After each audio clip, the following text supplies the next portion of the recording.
A fundação que maneja a escola protestante riba nos isla ave mainda sinta na mesa com o formador Mike Eyman para atender a visão para que 4 anos de governação que está começar aqui 2 semanas.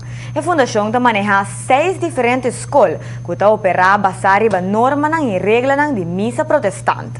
Depois de reunião com Mike Eyman na sala hope satisfeito e com confiança que o lobby cambia positivo para a nossa enseñanza.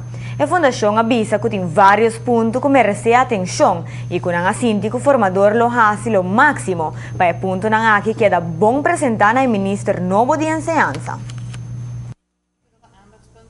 Aandachtspunten governance, infrastructuur, financiële subsidiegelden, samenwerkingsverband, dus como se trata samen con otras stichtingen y usar escuela más optimalmente. También después que nacer para una les, que también nos puede otra gente también posibilidad que nos por hacer uso de escola para la formación.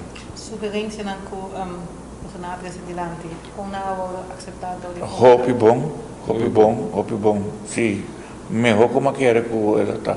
Lo que sì nos ha remarcato è gasto di buchi non tabirando hobby mas alto euro da subichetto bai e nos puntas in po aksi po hai un tiki mas subsidi arriba comissamento compramento di buchi, no?